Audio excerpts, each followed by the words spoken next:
ಮಿತ್ರರೇ ನಮಸ್ಕಾರ. ಮಿತ್ರರೇ, ಭಾರತ ಮತ್ತು ಬಾಂಗ್ಲಾದ ನಡುವಿನ ಪರಿಸ್ಥಿತಿ ಭಾರೀ ಹದಗೆಟ್ಟು ಹೋಗಿದೆ. ಇನ್ನು ಸರಿ ಮಾಡೋದಕ್ಕೆ ಸಾಧ್ಯ ಇಲ್ಲ ಅನ್ನುವಂತಹ ಪರಿಸ್ಥಿತಿಗೆ ಬಂದು ತಲುಪ್ತಾ ಇದೆ. ಕಾರಣ ಏನು ಕೇಳಿದ್ರೆ, ಬಾಂಗ್ಲಾದಲ್ಲಿ ಗುಂಡೇಟು ತಿಂದಿದ್ದಂತಹ ಉಸ್ಮಾನ್ ಹಾದಿ ಸತ್ತೋಗಿದ್ದಾನೆ. ಈ ಸುದ್ದಿ ಕೇಳುತ್ತಿದ್ದ ಹಾಗೆ ಬಾಂಗ್ಲಾದಲ್ಲಿ ಮತ್ತೆ ಜನ ಬೀದಿಗಿಳಿದಿದ್ದಾರೆ. ಕಂಡ ಕಡೆ ಬೆಂಕಿ ಹಚ್ಚುತ್ತಾ ಇದ್ದಾರೆ. ಪ್ರತಿಭಟನೆ ತಾರಕಕ್ಕೇರಿದೆ. ಯಾವ ಹಂತಕ್ಕೆ ಹೋಗಿದೆ ಅಂತಂದ್ರೆ, ಬಾಂಗ್ಲಾದೇಶದಲ್ಲಿರುವಂತಹ ಭಾರತದ ಹೈಕಮಿಷನರ್ ಅನ್ನ ಉಚ್ಚಾಟಿಸಿ, ಅಂದ್ರೆ ಭಾರತಕ್ಕೆ ಓಡಿಸ್ಬಿಡಿ ಅಂತ ಹೇಳಿ ಅವರು ಡಿಮ್ಯಾಂಡ್ ಇಡ್ತಾ ಇದ್ದಾರೆ. ಇದೆಲ್ಲದರ ನಡುವೆ ಮೊನ್ನೆ ನಾನು ಬಾಂಗ್ಲಾದ ವಿಚಾರವನ್ನು ಹೇಳಿದಂತಹ ಸಂದರ್ಭದಲ್ಲಿ ಕೆಲವರು ಅಗ್ರೆಸಿವ್ ಆದಂತಹ ಕಮೆಂಟ್ಗಳನ್ನು ಹಾಕಿದ್ರು. ಯಾಕೋಸ್ಕರವಾಗಿ ಭಾರತ ಮೀನಾಮೇಷವನ್ನು ಎಣಿಸ್ತಾ ಇದೆ? ಈ ಹಿಂದೆ ಕೆನಡಾದ ವಿಚಾರ ಬಂದಂತಹ ಸಂದರ್ಭದಲ್ಲಿ ಭಾರತ ಬಹಳ ಅಗ್ರೆಸಿವ್ ತೀರ್ಮಾನಗಳನ್ನು ಕೈಗೊಂಡಿತ್ತು. ಕೆನಡಾದಂತಹ ಒಂದು ದೈತ್ಯ ದೇಶಕ್ಕೆ ಉತ್ತರ ಕೊಡೋದಕ್ಕೆ ಭಾರತ ಹೆದರ್ಕೊಂಡಿರಲಿಲ್ಲ. ಈಗ ಬಾಂಗ್ಲಾದ ವಿಚಾರದಲ್ಲಿ ಇಷ್ಟೆಲ್ಲ ಯೋಚನೆ ಮಾಡುವಂತಹ ಅವಶ್ಯಕತೆ ಏನಿದೆ? ನಾವು ಕೂಡ ದಿಟ್ಟ ಉತ್ತರವನ್ನು ಕೊಡಬೇಕು. ಕೇವಲ ಬಾಂಗ್ಲಾದ ರಾಯಭಾರಿಗೆ ಸಮನ್ಸ್ ಕೊಟ್ಟು ಕರೆಸಿ ಮುಖಕ್ಕೆ ಮಂಗಳಾರತಿ ಎತ್ತೋದಲ್ಲ, ಕಠಿಣ ಕ್ರಮಗಳನ್ನು ಕೈಗೊಳ್ಳಬೇಕು ಅಂತ ಕೆಲವರು ಕಮೆಂಟ್ ಹಾಕಿದ್ರು. ಮಿತ್ರರೇ, ಅದಕ್ಕೂ ಕೂಡ ಈ ವಿಡಿಯೋದಲ್ಲಿ ನಿಮಗೆ ಉತ್ತರ ಕೊಡ್ತೀನಿ. ಭಾರತದ ಗುರಿ ಏನಾಗಿದೆ? ಯಾಕೋಸ್ಕರವಾಗಿ ಭಾರತ ಇಷ್ಟೆಲ್ಲ ವಿಳಂಬ ನೀತಿಯನ್ನು ಅನುಸರಿಸ್ತಾ ಇದೆ? ಯಾವುದಕ್ಕಾಗಿ ಭಾರತ ಕಾಯ್ತಾ ಇದೆ? ಇದೆಲ್ಲದರ ಬಗ್ಗೆ ಈ ವಿಡಿಯೋದಲ್ಲಿ ನಿಮಗೆ ಮಾಹಿತಿಯನ್ನು ಕೊಡ್ತೀನಿ. ನೀವು ಈ ವಿಡಿಯೋನ ಕೊನೆವರೆಗೂ ಮಿಸ್ ಮಾಡದೆ ನೋಡಿ. ಮೊದಲಿಗೆ ಬಾಂಗ್ಲಾದಲ್ಲಾದಂತಹ ಸದ್ಯದ ಬೆಳವಣಿಗೆಯನ್ನು ನಿಮಗೆ ಚಿಕ್ಕದಾಗಿ ವಿವರಿಸಿಬಿಡ್ತೀನಿ.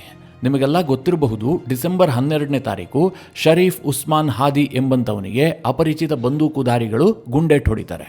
ಆ ಶರೀಫ್ ಉಸ್ಮಾನ್ ಹಾದಿ ಗಂಭೀರವಾಗಿ ಗಾಯಗೊಳ್ತಾನೆ. ಇನ್ನೂ ಕೂಡ ಸತ್ತಿರಲಿಲ್ಲ.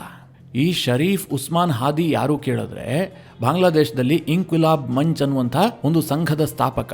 ಈ ಹಿಂದೆ ಶೇಖ್ ಹಸೀನಾ ವಿರುದ್ಧವಾಗಿ ಬಾಂಗ್ಲಾದಲ್ಲಿ ಒಂದು ದೊಡ್ಡ ಚಳುವಳಿ ನಡೀತಲ್ಲ, ಆ ಸಂದರ್ಭದಲ್ಲಿ ಈತ ಮಿಂಚಿದ್ದ. ಅನಂತರದಲ್ಲಿ ಈತನ ಹೆಸರು ಮನೆ ಮಾತಾಗಿತ್ತು. ಈತ ಶೇಖ್ ಹಸೀನಾ ಮತ್ತು ಶೇಖ್ ಮುಜಿಬುರ್ ರೆಹಮಾನ್ ಅವರ ಕಟ್ಟರ್ ವಿರೋಧಿ. ಅಷ್ಟು ಮಾತ್ರ ಅಲ್ಲ ಮಿತ್ರರೇ, ಈತ ಭಾರತದ ವಿಚಾರದಲ್ಲಿ ಆಗಾಗ ಬೆಂಕಿ ಉಗುಳುತ್ತಾ ಇದ್ದ. ಬಾಂಗ್ಲಾದೇಶ ಸರ್ವತಂತ್ರವಾದಂತಹ ಸ್ವತಂತ್ರ ದೇಶ. ಯಾವುದೇ ಕಾರಣಕ್ಕೂ ಕೂಡ ಬಾಂಗ್ಲಾ ಭಾರತದ ಸಬಾರ್ಡಿನೇಟ್ ಅಲ್ಲ. ಆದರೆ ಶೇಖ್ ಹಸೀನಾ ಭಾರತದ ಕೈಗೊಂಬೆ. ಹೀಗೆಲ್ಲ ಭಾರತದ ವಿರುದ್ಧವಾಗಿ ಈತ ಕಿಡಿಕಾರ್ತಾ ಇದ್ದ. ಅಷ್ಟು ಮಾತ್ರ ಅಲ್ಲ, ನಾರ್ತ್ ಈಸ್ಟ್ನ ನಮ್ಮ ಕೆಲ ರಾಜ್ಯಗಳನ್ನೆಲ್ಲ ಸೇರಿಸ್ಕೊಂಡು ಗ್ರೇಟರ್ ಬಾಂಗ್ಲಾ ಅನ್ನುವಂಥ ಒಂದು ಮ್ಯಾಪನ್ನು ಕೂಡ ಈತ ರಿಲೀಸ್ ಮಾಡಿದ್ದ. ಒಂದು ರೀತಿಯಲ್ಲಿ ವಿವಾದಾಸ್ಪದ ಬಡಕಾಯಿಸುವಂಥ ನಾಯಕ ಈತ. ಈತನಿಗೆ ಡಿಸೆಂಬರ್ 12ನೇ ತಾರೀಕು ಗುಂಡೇಟು ಬೀಳುತ್ತೆ. ಸದ್ಯ ಬಾಂಗ್ಲಾದಲ್ಲಿ ಒಂದು ವಿಚಾರ ಸೋಷಿಯಲ್ ಮೀಡಿಯಾದಲ್ಲಿ ಭಾರಿ ಚರ್ಚೆ ಆಗ್ತಾ ಇದೆ. ಅದೇನು ಕೇಳಿದ್ರೆ, ಪಾಕಿಸ್ತಾನದಲ್ಲಿ ಭಾರತ ಈ ಹಿಂದೆ ಹೇಗೆ ಟಾರ್ಗೆಟ್ ಕಿಲ್ಲಿಂಗ್ ಅನ್ನು ಮಾಡ್ತಾ ಇತ್ತು ಅನ್ನುವಂಥ ಆರೋಪ ಇದೆಯಲ್ಲ, ಅದನ್ನು ಈಗ ಭಾರತ ಬಾಂಗ್ಲಾದೇಶದಲ್ಲಿ ಆಕ್ಟಿವ್ ಮಾಡಿದೆ. ಬಾಂಗ್ಲಾದಲ್ಲಿರುವಂತಹ ಭಾರತದ ವಿರೋಧಿಗಳನ್ನು ಒಬ್ಬೊಬ್ಬರನ್ನಾಗಿ ಹುಡುಕಿ ಮಟ್ಟ ಹಾಕಲಾಗ್ತಾ ಇದೆ ಎನ್ನುವಂಥ ವಿಚಾರ ಬಾಂಗ್ಲಾದ ಸೋಷಿಯಲ್ ಮೀಡಿಯಾದಲ್ಲಿ ಚರ್ಚೆ ಆಗ್ತಾ ಇತ್ತು. ಇದೇ ಸಂದರ್ಭದಲ್ಲಿ ಉಸ್ಮಾನ್ ಹಾದಿಗೂ ಕೂಡ ಗುಂಡೇಟು ಬೀಳುತ್ತೆ. ಅನಂತರ ಒಂದು ಸುಳ್ಳು ಸುದ್ದಿ ಹಬ್ಬತ್ತೆ. ಆ ಗುಂಡೇಟು ಹೊಡೆದಂಥವರು ಭಾರತಕ್ಕೆ ಎಸ್ಕೇಪ್ ಆಗಿದ್ದಾರೆ. ಯಾಕೆ ನಾನು ಅದನ್ನು ಸುಳ್ಳು ಸುದ್ದಿ ಅಂತ ಹೇಳದೆ ಕೇಳಿದ್ರೆ, ಬಾಂಗ್ಲಾದ ಪೊಲೀಸರೇ ಇದನ್ನು ನಿರಾಕರಿಸಿದ್ದಾರೆ. ಯಾರೂ ಕೂಡ ಭಾರತವನ್ನು ಪ್ರವೇಶ ಮಾಡಿಲ್ಲ.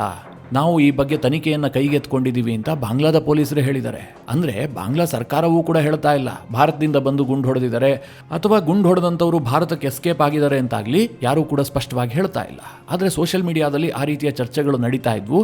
ಅನಂತರ ಮಿತ್ರರೇ, ಭಾರತ ವಿರೋಧಿ ಹೋರಾಟಗಳು ಜಾಸ್ತಿ ಆದವು.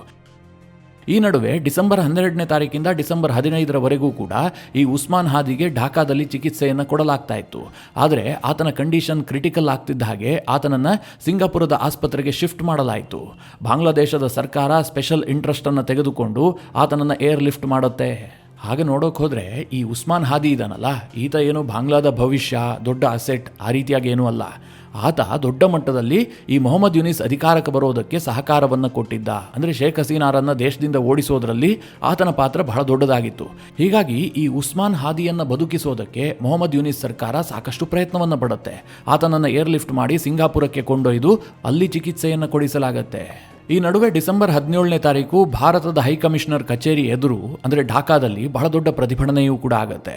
ಅದೇ ದಿನ ಭಾರತದ ವಿದೇಶಾಂಗ ಇಲಾಖೆ ಭಾರತದಲ್ಲಿರುವಂತಹ ಬಾಂಗ್ಲಾದ ರಾಯಭಾರಿಗೆ ಸಮನ್ಸನ್ನು ಕೊಟ್ಟು ಕರೆಸ್ಕೊಂಡು ಮುಖಕ್ಕೆ ಮಂಗಳಾರತಿ ಎತ್ತುತ್ತೆ. ಮೊದಲನೇದಾಗಿ ಢಾಕಾದಲ್ಲಿರುವಂತಹ ಭಾರತದ ಹೈಕಮಿಷನರ್ ಕಚೇರಿಗೆ ಹೆಚ್ಚಿನ ಭದ್ರತೆಯನ್ನು ಒದಗಿಸುವ ಸಲುವಾಗಿ, ಎರಡನೆಯದಾಗಿ ಬಾಂಗ್ಲಾದ ರಾಜಕೀಯ ಪಕ್ಷವಾದಂತಹ NCPಯ ಹಸ್ನತ್ ಅಬ್ದುಲ್ಲಾ ಅನ್ನುವಂಥವನು ಭಾರತದ ನಾರ್ತ್ ಈಸ್ಟ್ ಬಗ್ಗೆ ಕೆಟ್ಟದಾಗಿ ಕಮೆಂಟ್ ಮಾಡಿರ್ತಾನೆ. ಭಾರತದ 7 ಸಿಸ್ಟರ್ ರಾಜ್ಯಗಳನ್ನು ಬೇರೆ ಮಾಡೋದಕ್ಕೆ ನಾವು ಪ್ರತ್ಯೇಕವಾದಿಗಳಿಗೆ ಬೆಂಬಲ ಕೊಡ್ತೀವಿ, ಭಾರತದಿಂದ ನಾರ್ತ್ ಈಸ್ಟ್ ಅನ್ನ ಬೇರೆ ಮಾಡುವಂತಹ ಪ್ರಯತ್ನಕ್ಕೆ ಕೈ ಹಾಕ್ತೀವಿ ಅಂತ ಈ ಹಸ್ನತ್ ಅಬ್ದುಲ್ಲಾ ಸ್ಟೇಟ್ಮೆಂಟ್ ಕೊಟ್ಟಿದ್ದ. ಇದರ ವಿರುದ್ಧವೂ ಕೂಡ ಭಾರತ ಕಿಡಿಕಾರಿತ್ತು. ಇಂತಹ ಸ್ಟೇಟ್ಮೆಂಟ್ಗಳ ಬಗ್ಗೆ ಬಾಂಗ್ಲಾದೇಶದ ಸರ್ಕಾರ ಎಚ್ಚರಿಕೆ ವಹಿಸಬೇಕು ಅಂತೇಳಿ ಭಾರತದಲ್ಲಿರುವಂತಹ ಬಾಂಗ್ಲಾದ ಹೈಕಮಿಷನರಿಗೆ ಎಚ್ಚರಿಕೆಯನ್ನು ಕೊಟ್ಟಿತ್ತು. ಇದೆಲ್ಲದರ ನಡುವೆ ಡಿಸೆಂಬರ್ 18ನೇ ತಾರೀಕು ಸಿಂಗಾಪುರದಲ್ಲಿ ಚಿಕಿತ್ಸೆಯನ್ನು ಪಡಿತಾ ಇದ್ದಂತಹ ಉಸ್ಮಾನ್ ಹಾದಿ ಸತ್ತು ಹೋಗ್ತಾನೆ. ಅದಾಗ್ತಿದ್ದ ಹಾಗೆ ಮಿತ್ರರೇ, ಪ್ರತಿಭಟನೆ ಮತ್ತಷ್ಟು ತೀವ್ರಗೊಂಡಿದೆ. ಈ ಹುಚ್ಚು ಪ್ರತಿಭಟನಾಕಾರರು ಬಾಂಗ್ಲಾದ ಅತಿದೊಡ್ಡ ಪತ್ರಿಕೆಯಾದಂತಹ ಪ್ರೋತೋಮ್ ಆಲೋ ಅನ್ನುವಂತಹ ಪತ್ರಿಕಾ ಕಚೇರಿಗೂ ಕೂಡ ಬೆಂಕಿ ಹಚ್ಚಿದ್ದಾರೆ. ಜೊತೆಗೆ ಡೈಲಿ ಸ್ಟಾರ್ ಅನ್ನುವಂತಹ ಪತ್ರಿಕಾ ಕಚೇರಿಯನ್ನು ಕೂಡ ಧ್ವಂಸ ಮಾಡಿ ಹಾಕಿದ್ದಾರೆ. ಜೊತೆಗೆ ಚಿತ್ತಗಾಂಗ್ನಲ್ಲಿರುವಂತಹ ಭಾರತದ ಡೆಪ್ಯೂಟಿ ಹೈ ಕಮಿಷನರ್ ಕಚೇರಿಗೂ ಕೂಡ ಮುತ್ತಿಗೆ ಹಾಕುವಂತಹ ಪ್ರಯತ್ನವನ್ನ ಮಾಡಿದ್ದಾರೆ. ಇದೆಲ್ಲದರ ನಡುವೆ ಬಾಂಗ್ಲಾದಲ್ಲಿರುವಂತಹ ಭಾರತದ ರಾಯಭಾರ ಕಚೇರಿಗಳಿಗೆ ಬಾಂಗ್ಲಾದ ಸರ್ಕಾರ ಹೆಚ್ಚಿನ ಭದ್ರತೆಯನ್ನ ಕೊಟ್ಟಿದೆ. ಅಂದರೆ ಪೊಲೀಸ್ ಡಿಪ್ಲಾಯ್ಮೆಂಟ್ ಜಾಸ್ತಿ ಆಗಿದೆ. ಅಷ್ಟಾದರೂ ಕೂಡ ಪ್ರತಿಭಟನೆಗಳು ನಿರಂತರವಾಗಿ ಜಾಸ್ತಿ ಆಗ್ತಾ ಇದೆ. ಸದ್ಯದ ಪರಿಸ್ಥಿತಿಯನ್ನು ನೋಡಿದ್ರೆ ಬಾಂಗ್ಲಾ ಮತ್ತು ಭಾರತದ ಪರಿಸ್ಥಿತಿ ಇನ್ನಷ್ಟು ಬಿಗಡಾಯಿಸುವಂತಹ ಲಕ್ಷಣಗಳು ಕಾಣ್ತಾ ಇದೆ. ಇಷ್ಟಾದರೂ ಕೂಡ ಭಾರತ ಸರ್ಕಾರ ಬಹಳ ಅಗ್ರೆಸಿವ್ ಆದಂತಹ ಯಾವುದೇ ಸ್ಟೆಪ್ ಅನ್ನು ತೆಗೆದುಕೊಳ್ತಾ ಇಲ್ಲ. ಮಿತ್ರರೇ, ಇದನ್ನು ನೋಡಿದಾಗ ಭಾರತದಲ್ಲಿ ಕೆಲವರಿಗೆ ಏನನ್ಸುತ್ತೆ, ಭಾರತದ ರಾಜತಾಂತ್ರಿಕತೆ ಇಷ್ಟ್ಯಾಕೆ ಸಪ್ಪೆ ಆಗಿದೆ, ಬಾಂಗ್ಲಾದ ವಿಚಾರದಲ್ಲಿ ಭಾರತ ಯಾವುದಕ್ಕೋಸ್ಕರವಾಗಿ ಕಾಯ್ತಾ ಇದೆ, ಏನಾದರೂ ಒಂದು ಸ್ಟೆಪ್ ಅನ್ನು ತೆಗೆದುಕೊಳ್ಳಬಹುದಲ್ಲ, ಆ ಕುನ್ನಿಗಳಿಗೆ ಒಂದ್ಸಲ ಬುದ್ಧಿ ಕಲಿಸಬಹುದಲ್ಲ ಅಂತ ಅನೇಕರಿಗೆ ಅನ್ನಿಸ್ತಾ ಇದೆ. ಜನಸಾಮಾನ್ಯರಿಗೆ ಈ ರೀತಿಯಾಗಿ ಅನಿಸುವಂತಹದ್ದು ಸಹಜ. ಆದರೆ ಜನರ ಭಾವನೆಗೂ ರಾಜತಾಂತ್ರಿಕತೆಗೂ ಬಹಳ ದೊಡ್ಡ ಅಂತರ ಇದೆ, ಬಹಳ ದೊಡ್ಡ ವ್ಯತ್ಯಾಸ ಇದೆ. ಈ ರಾಜತಾಂತ್ರಿಕತೆ ಅನ್ನುವಂಥದ್ದು ಒಮ್ಮೊಮ್ಮೆ ಡೈನಾಮಿಕ್ ಆಗಿ ಕಂಡ್ರೆ ಮತ್ತೊಮ್ಮೆ ತೀರಾ ಸಪ್ಪೆಯಾಗಿಯೂ ಕೂಡ ಕಾಣಿಸುತ್ತೆ. ಸದ್ಯ ಬಾಂಗ್ಲಾದ ವಿಚಾರದಲ್ಲಿ ಭಾರತ ಅದೊಂದಕ್ಕೋಸ್ಕರವಾಗಿ ವೆಯ್ಟ್ ಮಾಡ್ತಾ ಇದೆ. ಒಂದು ರೀತಿಯಲ್ಲಿ ಕಾದು ನೋಡುವ ತಂತ್ರ ಅಂತಂದ್ರೆ ತಪ್ಪಾಗ್ಲಿಕ್ಕಿಲ್ಲ. ಹಾಗಾದ್ರೆ ಏನಪ್ಪಾ ಅದು ವಿಚಾರ ಅಂತ ಕೇಳಿದ್ದೆ ಆದ್ರೆ ನಿಮಗೆಲ್ಲ ಗೊತ್ತೇ ಇದೆ, ಬಾಂಗ್ಲಾದಲ್ಲಿ ಫೆಬ್ರವರಿ ತಿಂಗಳಿನಲ್ಲಿ ಸಾರ್ವತ್ರಿಕ ಚುನಾವಣೆ ನಡೆಯುತ್ತೆ. ಈಗಾಗಲೇ ಮೊಹಮ್ಮದ್ ಯೂನಿಸ್ ಘೋಷಣೆಯನ್ನ ಮಾಡಿದಾನೆ, ಅದಕ್ಕೆ ಬೇಕಾದಂತಹ ತಯಾರಿಗಳು ಕೂಡ ನಡೀತಾ ಇದ್ದಾವೆ. ಆದ್ರೆ ಈ ಬಾರಿ ಅವಾಮಿ ಲೀಗ್ ಬಾಂಗ್ಲಾದಲ್ಲಿ ಅಧಿಕಾರಕ್ಕೆ ಬರುತ್ತೆ ಅಂತ ಹೇಳೋದಕ್ಕೆ ಸಾಧ್ಯ ಇಲ್ಲ. ಯಾಕೆ ಅಂತಂದ್ರೆ ಆ ಪಕ್ಷ ಬ್ಯಾನ್ ಆಗಿದೆ, ಶೇಖ್ ಹಸೀನಾ ಕೂಡ ಬಾಂಗ್ಲಾದಲ್ಲಿಲ್ಲ. ಸದ್ಯದ ಪರಿಸ್ಥಿತಿಯನ್ನು ನೋಡಿದ್ರೆ ಅವಾಮಿ ಲೀಗ್ ಬಾಂಗ್ಲಾದಲ್ಲಿ ಮುಗಿದು ಹೋದಂತಹ ಅಧ್ಯಾಯ. ಪಾಕಿಸ್ತಾನದಲ್ಲಿ ಇಮ್ರಾನ್ ಖಾನ್ ಪಕ್ಷದ ಸ್ಥಿತಿ ಹೇಗಿದೆಯೋ ಅದೇ ರೀತಿಯಾದಂತಹ ಪರಿಸ್ಥಿತಿಯಲ್ಲಿ ಬಾಂಗ್ಲಾದೇಶದಲ್ಲಿ ಅವಾಮಿ ಲೀಗ್ ಇದೆ. ಇದರ ನಡುವೆ ಭಾರತಕ್ಕಿರುವಂತಹ ಒಂದು ಸಣ್ಣ ಆಶಾವಾದ ಏನು ಕೇಳಿದ್ರೆ, ಮುಂಬರುವಂತಹ ಚುನಾವಣೆಯಲ್ಲಿ BNP ಪಕ್ಷ ಏನಾದರೂ ಅಧಿಕಾರಕ್ಕೆ ಬರಬಹುದಾ? ಈ ಒಂದು ಕಾತುರತೆ ಜೊತೆಗೆ ನಿರೀಕ್ಷೆ ಎರಡೂ ಸಹ ಭಾರತಕ್ಕಿದೆ. ಯಾಕೆ ಕೇಳಿದ್ರೆ, ಬಾಂಗ್ಲಾದಲ್ಲಿ ಅವಾಮಿ ಲೀಗ್ ಬ್ಯಾನ್ ಆದ ಬಳಿಕ ಅತಿ ದೊಡ್ಡ ರಾಜಕೀಯ ಪಕ್ಷ ಅಂತಂದ್ರೆ ಅದು BNP.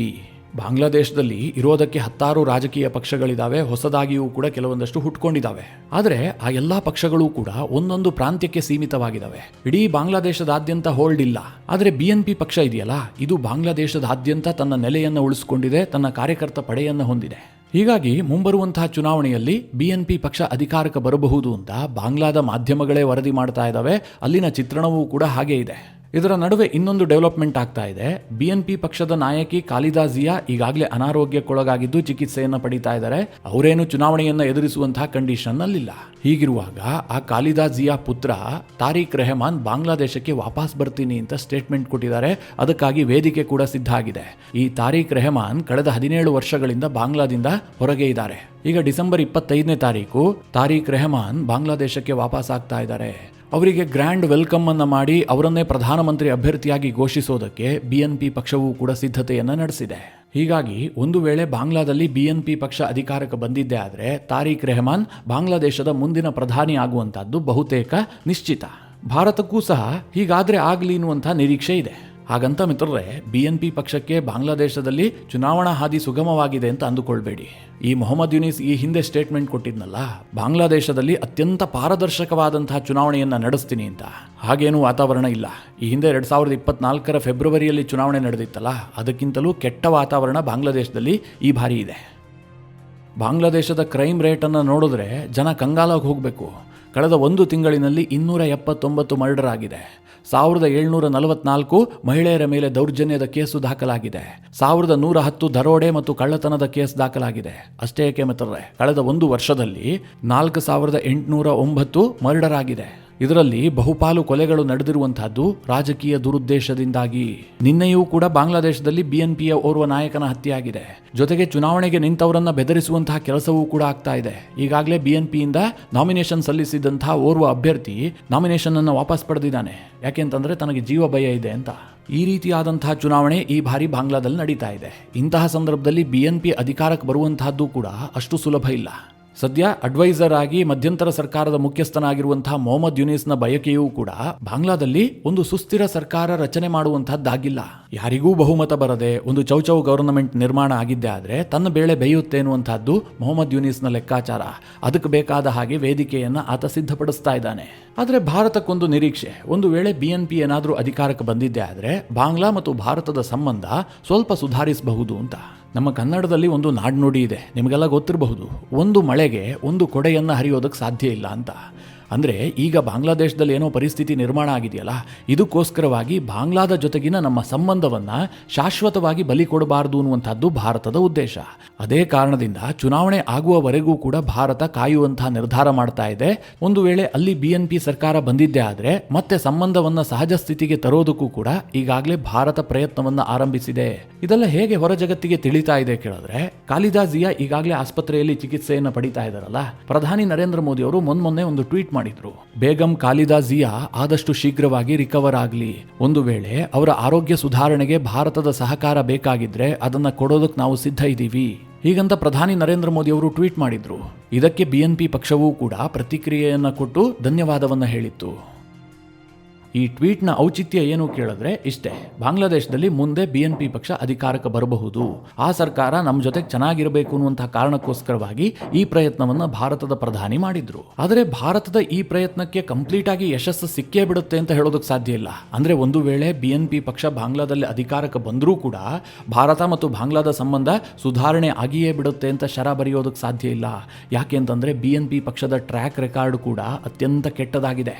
ಈ ಹಿಂದೆ BNP ಅಧಿಕಾರಕ್ಕೆ ಬಂದಂತಹ ಸಂದರ್ಭದಲ್ಲಿ 1972ರ ಭಾರತ ಬಾಂಗ್ಲಾ ಫ್ರೆಂಡ್ಶಿಪ್ ಟ್ರೀಟಿಯನ್ನ ಅವರು ಮುರಿದಿದ್ರು. ಹಾಗೆ 1996ರ ಗಂಗಾ ವಾಟರ್ ಟ್ರೀಟಿಯನ್ನ ಕೂಡ ಅವರು ಉಲ್ಲಂಘನೆ ಮಾಡಿದ್ರು.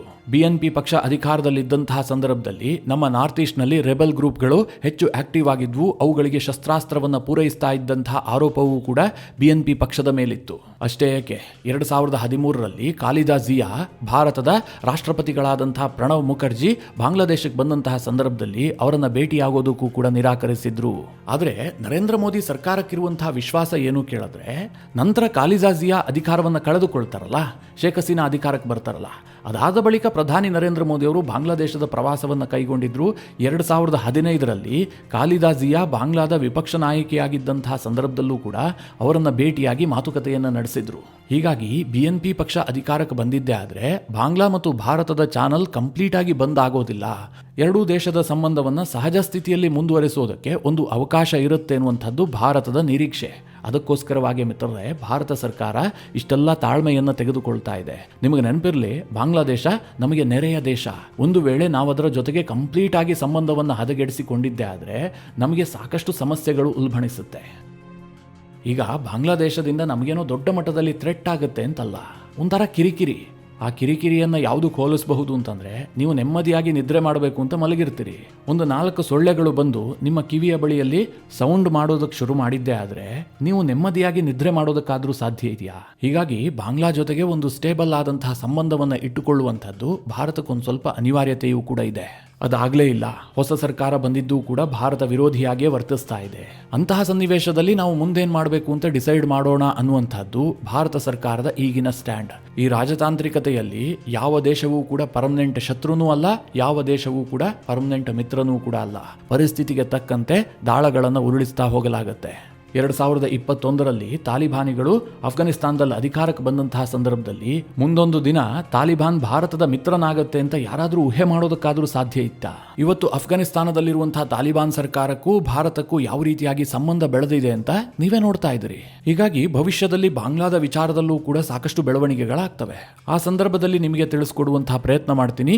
ಈ ವಿಚಾರದ ಕುರಿತಾಗಿ ನಿಮ್ಮ ಅನಿಸಿಕೆ ಅಭಿಪ್ರಾಯಗಳೇನು ಕಮೆಂಟ್ ಮಾಡುವ ಮೂಲಕ ನಮಗೆ ತಿಳಿಸಿ. ಹಾಗೆ ನಿಮಗೆ ಈ ವಿಡಿಯೋ ಇಷ್ಟವಾದರೆ ಲೈಕ್ ಮಾಡಿ. ಜೊತೆಗೆ ನೀವಿನ್ನೂ ನಿಮ್ಮ ನೆಚ್ಚಿನ ಸಂಸ್ಕಾರ ಸೌರಭ ಯೂಟ್ಯೂಬ್ ಚಾನಲ್ನ ಸಬ್ಸ್ಕ್ರೈಬ್ ಮಾಡಿಲ್ಲ ಅಂತಾದರೆ ಈ ಕೂಡಲೇ ಸಬ್ಸ್ಕ್ರೈಬ್ ಮಾಡಿ. ಮುಂದಿನ ಎಲ್ಲ ಅಪ್ಡೇಟ್ಗಳ ನೋಟಿಫಿಕೇಷನ್ಗಾಗಿ ಬೆಲ್ ಐಕಾನ್ ಒತ್ತಿ.